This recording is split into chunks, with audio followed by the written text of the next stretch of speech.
हम बात करें पेरोक्सिसोम्स की। पेरोक्सिसोम क्या है? Peroxisome is the small vesicle, single membrane bounded vesicle है, जिसके अंदर हमारे पास डाइजेस्टिव एंजाइम्स है और ये पाया जाता है हमारे पास सेल के अंदर। ठीक है, ये हमारे पास सेल की पिक्चर है। इसमें आप देखो ये न्यूक्लियस पड़ा हुआ है, माइटोकॉन्ड्रिया पड़ा हुआ है और ये यहाँ पर हमारे पास पेरोक्सिसोम्स पड़ा हुआ है।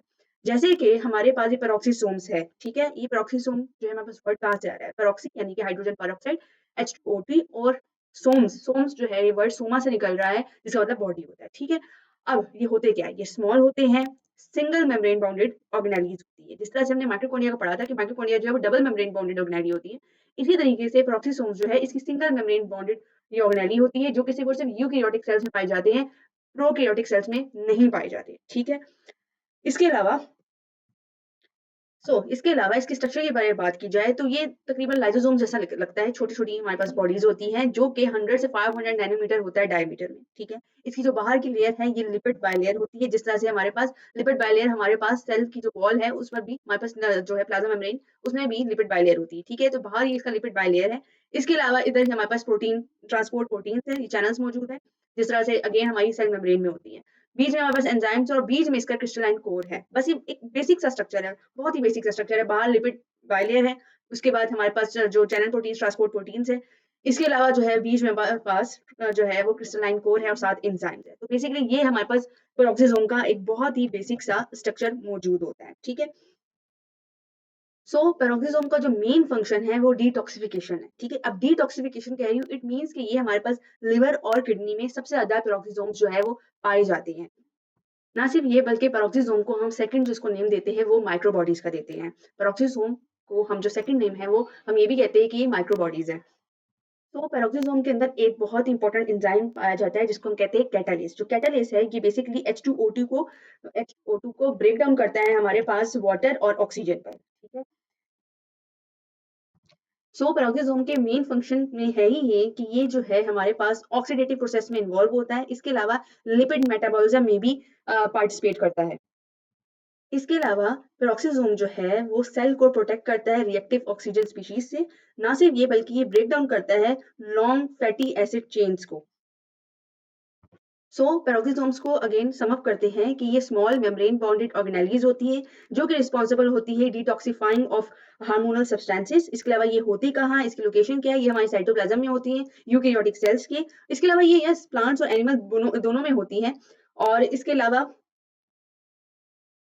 इसका स्ट्रक्चर देखें तो बाहर हमारे पास लिपिड बायलेयर है, बीच में हमारे पास ट्रांसपोर्ट प्रोटीन है, इसके अंदर एंजाइम्स और क्रिस्टलाइन कोर मौजूद होता है। फंक्शन की बात की जाए तो मेन फंक्शन इसका डिटॉक्सिफिकेशन है, जिसमें ये हाइड्रोजन पेरोक्साइड यानी कि H2O2 को वाटर और ऑक्सीजन में ब्रेक कर रहा होता है with the help of the enzyme called catalase. मजीद ये कि लिपिड मेटाबॉलिज्म में काम करता है, ये ऑक्सीडाइज करता है फैटी एसिड्स को ताकि हम जो है एनर्जी जनरेट करवा सके। एंड लास्टली ये बायोसिंथेसिस में भी कंट्रीब्यूट करता है, यानी कि ये कंट्रीब्यूट करता है सिंथेसिस ऑफ एसेंशियल मॉलिक्यूल्स, जैसे कि हमारे पास प्लाज्मेलोजेंस होती हैं जो कि सेल मेम्ब्रेन के लिए इंपॉर्टेंट होता है। तो ये हमने आज बात की अभी पेरोक्सिसोम्स के बारे में। So now we are going to discuss about cytoskeleton. Cytoskeleton क्या होता है? साइटोस्केलेटन बेसिकली नेटवर्क होता है प्रोटीन स्ट्रक्चर्स के, जो कि हमारे pass through out cytoplasm of eukaryotic cells में मौजूद होता है।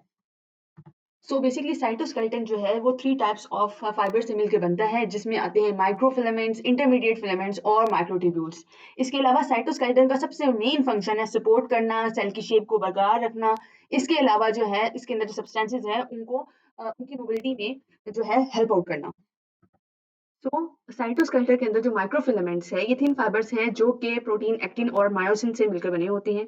मसल कंट्रैक्शन में इन्वॉल्व होते हैं और स्ट्रक्चरल सपोर्ट जो है वो सेल को प्रोवाइड करते हैं। ना सिर्फ ये बल्कि लोकोमोशन जो है सेल की इसको भी प्रोवाइड करते हैं और इसके अलावा मैकेनिकल सपोर्ट प्रोवाइड करते हैं माइक्रोफिलामेंट। अब यहाँ पर माइक्रोफिलामेंट्स का आप स्ट्रक्चर देखिए, ये देखिए यहाँ पर ये माइक्रोफिलामेंट्स पूरे स्ट्रक्चर में आप देखिए, यहाँ पर माइक्रोफिलामेंट है, ये माइक्रोट्यूब्यूल पड़ा हुआ है, इंटरमीडिएट फिलामेंट ये पड़ा हुआ है, ठीक है? अब इसके आप यहाँ पर 8 नैनोमीटर इसका साइज माइक्रोफिलामेंट का इस तरह से देख लीजिए, ठीक है? अब इसके बाद सेकंड है हमारे पास इंटरमीडिएट फिलामेंट, कहाँ पड़ा हुआ है? ये देखिए इस तरह से यहाँ पर पूरा आप देख लें सेल के स्ट्रक्चर में ये चीज़ इंक्लूड होती है। ये चीज़ याद रखें कि जो साइटोस्केलेटन है ये ऑर्गेनेली नहीं है, ठीक है? जिस तरह से राइबोसोम्स, एंडोप्लाज्मिक रेटिकुलम ये सब ऑर्गेनेली है, ये ऑर्गेनेली नहीं है बल्कि ये जो है हमारे पास प्रोटीन स्ट्रक्चर है जो सेल को सपोर्ट और उसकी शेप को मेंटेन करते हैं। नेक्स्ट है हमारे पास इंटरमीडिएट फिलामेंट, ये जो है ये माइक्रोफिलामेंट से थोड़े थिक होते हैं और इसके अलावा इसके अलावा मोस्ट इम्पोर्टेंटली ये फॉर्म करता है न्यूक्लियर लेमिना का। न्यूक्लियर लेमिना जो है क्यों इम्पोर्टेंट है, ताकि न्यूक्लियस की वो शेप को होल्ड कर सके और न्यूक्लियस को कोलैप्स ना कर सके। सो न्यूक्लियर लेमिना में जो इम्पोर्टेंट हमारे पास फिलामेंट आ रहे हैं वो है इंटरमीडिएट फिलामेंट, जो तकरीबन 10 नैनोमीटर इन साइज होता है। यहाँ पर आप देख सकते हो ये 10 नैनोमीटर इन साइज होता है। माइक्रो फिलामेंट बहुत ही थिन होती है 8 नैनोमीटर। उसके बाद आता है इंटरमीडिएट फिलामेंट, नाम से पता चल रहा है कि ये माइक्रो ट्यूब्यूल और माइक्रो फिलामेंट के बीच में इसकी थिकनेस होगी जो कि 10 नैनोमीटर होता है। और उसके बाद थर्ड हमारे पास आता है माइक्रो ट्यूब्यूल, जो कि तकरीबन अप्रोक्सीमेटली 25 नैनोमीटर होता है। यहाँ पर ही आप देख लो कि माइक्रो फिलामेंट्स कितने हमारे पास थिन, यहाँ पर फिलामेंट से पता चल रहा है कि बहुत थिन स्ट्रक्चर है। उसके बाद हमारे पास आता है इंटरमीडिएट फिलामेंट्स, जो कि यहाँ पर ये शो हो रही है। और ये देखिए माइक्रो ट्यूब्यूल जो है वो यहाँ पर ब्लू शो कर रहा है, और यहाँ पर पता चल रहा है कि ये जो है वो थिक है as compare to the micro filament and even intermediate filament के। सो हम बात करें माइक्रोट्यूब्यूल्स का, जो कि थिकर स्ट्रक्चर होते हैं as compare to the intermediate and microfilaments. अब जो माइक्रोट्यूब्यूल्स है इसके बारे में आपको एक चीज पता होना चाहिए कि जो सेंट्रियोल फॉर्म हो रहा है इवन सीलिया और फ्लैजेला, और इसके अलावा स्पिंडल फाइबर जो फॉर्म हो रहे हैं ऑल बिकॉज ऑफ माइक्रोट्यूब्यूल्स। ये नॉन कंट्रैक्टाइल इन नेचर होते हैं, थिकेस्ट होते हैं तमाम फाइबर से। और ये जो है अनब्रांच हॉलो ट्यूब्स होती है, जो कि किससे बनती है, ये ट्यूब्यूलिन से बनती है। Yes, tubulin is important. तो माइक्रोट्यूब्यूल जो है वो किस प्रोटीन से बनती है, यस वो ट्यूब्यूलिन से बनती है। और ये किस लिए इंपॉर्टेंट है, ये स्ट्रक्चर को मेंटेन करने के लिए इंपॉर्टेंट है, इसके अलावा इंटरसेलुलर ट्रांसपोर्ट ऑर्गेनेलिज के लिए इंपॉर्टेंट है। सो ये था हमारा साइटोस्केलेटन, जो कि नेटवर्क होते हैं फाइबर्स के, जो कि हमारे पास थ्रू साइटोप्लाज्म में होते हैं। तीन तरह के होते हैं, माइक्रोफिलामेंट, इंटरमीडिएट फिलामेंट्स और माइक्रोट्यूब्यूल्स। ये करते क्या है, मैकेनिकल सपोर्ट प्रोवाइड करते हैं। इसके अलावा एग्जर्ट करते हैं ऑर्गेनेलिज को, और इसके अलावा सेल की शेप को मेंटेन करते हैं। माइक्रोफिलामेंट 8 नैनोमीटर का होता है, माइक्रोट्यूब्यूल 25 नैनोमीटर, और इंटरमीडिएट फिलामेंट अप्रोक्सीमेटली 10 नैनोमीटर का होता है। यहाँ पर पिक्चर्स भी अटैच, आप इसको देख सकते हैं। और next we are going towards the next topic, जो है हमारे पास सेंट्रोसोम। सेंट्रोसोम के बारे में हमें एक चीज पता है कि जो सेल डिवीजन में जिस चीज ने पार्टिसिपेट करना है वो है हमारे पास सेंट्रोसोम। सेंट्रोसोम जो है हमारे पास नॉन मेम्ब्रेनस स्ट्रक्चर्स होते हैं, जो कि प्रेजेंट होते हैं यूकेरियोटिक सेल्स में, यानी कि इसमें एनिमल भी आ गया। इसके अलावा फंजाई, एल्गी, सब कुछ जो है इसमें इंक्लूड होता है। लेकिन हाँ, ये हायर प्लांट्स में नहीं होते, सेंट्रोसोम नहीं होते। सेंट्रोसोम में दो सिलिंड्रिकल हमारे पास स्ट्रक्चर्स मौजूद होते हैं, जिनको हम सेंट्रियोल्स कहते हैं। ये देखिए आप, ये हमारे पास सेंट्रियोल्स पड़े हुए हैं, ये परपेंडिकुलर स्ट्रक्चर्स यहाँ पर पड़े हुए हैं। और एज़ मैंने पहले बताया कि सेंट्रोसोम जो है उसमें हमारे पास माइक्रोट्यूब्यूल जो है वो इन्वॉल्व होते हैं। तो बेसिक फंक्शन जो है वो सेंट्रोसोम का क्या है, सेल डिवीजन है। बेसल बॉडी जो है सीलिया और फ्लैजेला का। इसके अलावा स्पिंडल फाइबर फॉर्मेशन जो होती है सेल डिवीजन में, उसके लिए काम आते हैं हमारे पास सेंट्रोसोम। तो नेक्स्ट है हमारे पास सेल सरफेस एक्सटेंशन। काफ़ी सेल्स ऐसे होते हैं जिनके बाहर हमारे पास उनकी सर्फेस पे कुछ एक्सटेंशंस होते हैं, जिनको हम माइक्रोविला, फ्लैजिला या सीलिया कह रहे होते हैं। और ये देखिए आपको ये यहाँ पर शो हो रही है। तो इन्हें हम कह रहे हैं माइक्रोविला, ठीक है। माइक्रोविला, जैसे कि मैंने कहा, ये माइक्रोविला है हमारी सेल की सरफेस के ऊपर, ठीक है। अब ये माइक्रोविला का सबसे इंपॉर्टेंट एक काम है, जो कि मैंने आपको माइटोकॉन्ड्रिया के टाइप पे ही बताया था, सरफेस एरिया, ठीक है। अगर सेल की सरफेस एरिया को इंक्रीज करते हैं, कौन सबसे ज्यादा इंक्रीज करता है, यस माइक्रोविला जो है वो सेल की सरफेस एरिया को इंक्रीज करते हैं। और इसका सबसे एक और इम्पोर्टेंट काम ये है कि ये एब्जॉर्प्शन में काम आते हैं। माइक्रोविला जो है ये माइक्रोस्कोपिक प्रोट्रूजन्स होती है cell membrane of the cell. Microvilli जो है ये इमोटाइल होते हैं। ये क्यों होते हैं, ताकि जो है सरफेस एरिया जो है इंक्रीज कर दिया जाए फॉर एब्जॉर्प्शन।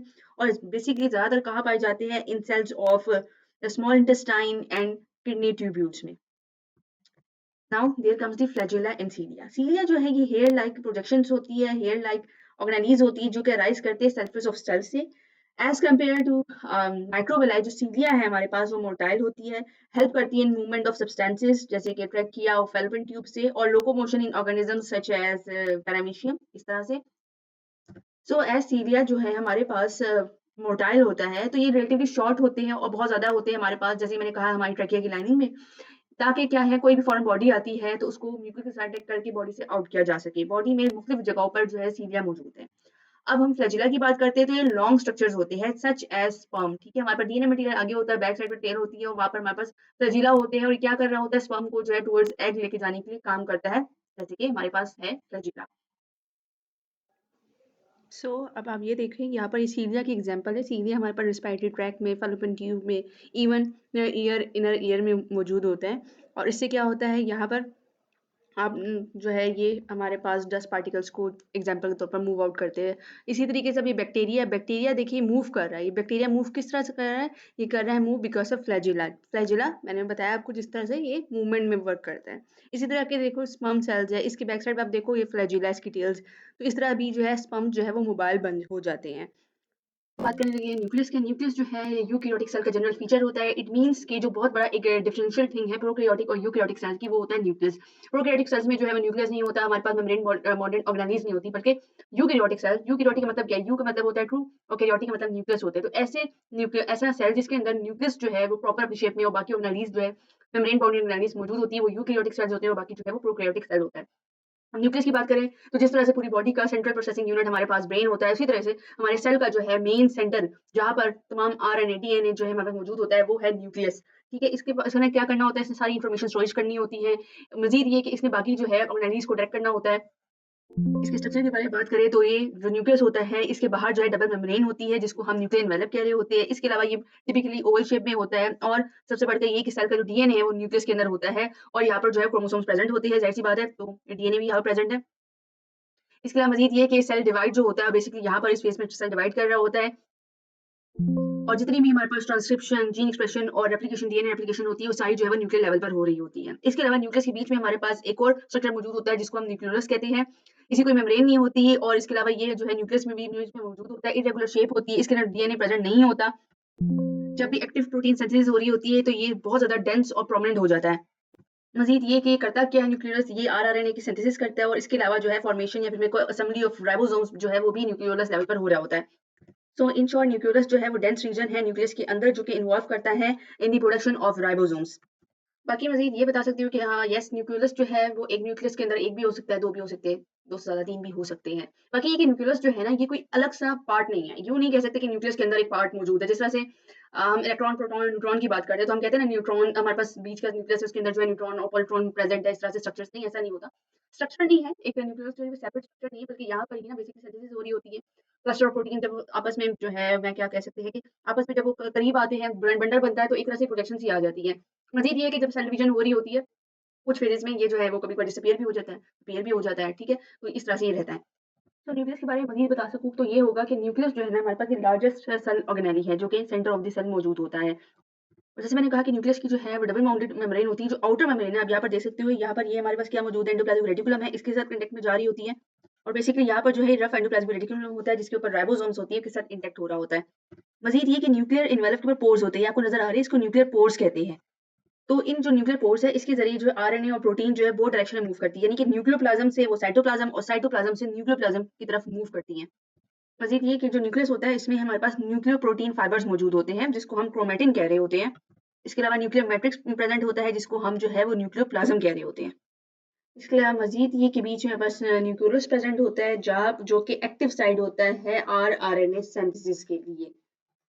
इसके अलावा सेल की आप देख सकते हैं, ये आउटर लेयर है जो हमारे पास, और ये हमारे पास माइक्रोविलाई मौजूद है, सेल मेम्ब्रेन है। इसके अंदर से देखें तो हमारे पास ये जो स्ट्रक्चर्स है, ये हमारे पास माइटोकॉन्ड्रिया पड़ा हुआ है, गोल्गी apparatus पड़ा हुआ है, एंडोप्लाज्मिक रेटिकुलम पड़ा हुआ है, और मैंने कहा था न्यूक्लियस के पास जो होता है, यहाँ पर आप करीब से अगर दिखाऊं, न्यूक्लियस के पास जो है वो रफ एंडोप्लाज्मिक रेटिकुलम होता है, ये इसके ऊपर राइबोसोम नजर आ रही है, न्यूक्लियस नजर आ रहा है, न्यूक्लियर लेयर नजर आ रही है, और बीच में जो है इसका न्यूक्लियोलस पड़ा हुआ है।